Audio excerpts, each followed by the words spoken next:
I started looking for an alternative education system after having my first child, because intuitively I knew that him and the system wouldn't work very well together. And so I joined a group of people who would meet at Natalie Quarry, I think the kindergarten was, who were looking for independent schooling also. I went to quite a number of those meetings and then thought, I'm not sure this is going anywhere.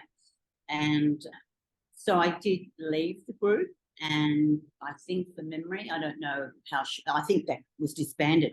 I'm not sure really. And then my neighbour, Donna Bradley, told me about Steiner School education or kindergarten. And so I was immediately, it resonated immediately, basically. And I think that was just a couple of months after the kindergarten had opened. So I then pursued enrolment for Louis, my youngest, because I knew that he needed to go to school. He had two older siblings, in which case he just needed to go to school, or kindergarten, that is. So he joined the kindergarten in October after the Steiner School Kindergarten opened in July. And I was a zealot from the very beginning. At that stage, Louis was in kindy, and what about your other children? What was happening with them? Well, what I'm sadly to say is that Jake, my eldest, who's the reason I was pursuing alternative education, was always too old to join the Steiner School. So sadly, I was never brave enough to leave town for him, to enable Steiner education for him at the time. And then my daughter was in mainstream school at the time, or she was at Olsh. And I think through spending more time in the kindergarten that year and the following year, and becoming a very dedicated and committed volunteer at the school, is that I just saw the differences. I saw what Olsh was doing to Ella, and I saw what the kindergarten was doing for Louis. And in watching Ella, I just knew that in some ways that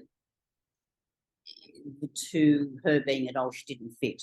And so I think the following July is that Mark McDonald had the Winter Festival, and we did the lantern walk from the kindergarten to those little cottages that at the back of Baraluen, and it was the most magnificent ceremony within those walls.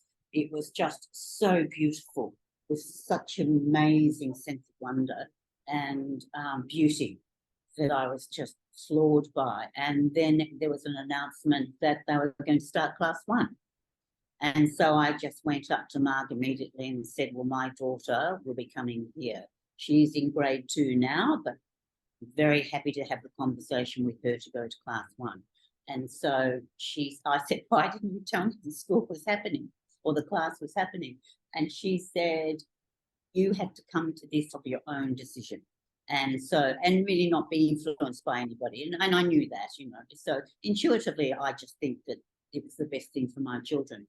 And had Jake been able to go, how wonderful that would have been. So then I had to have that discussion with Ella, so that she was amazing.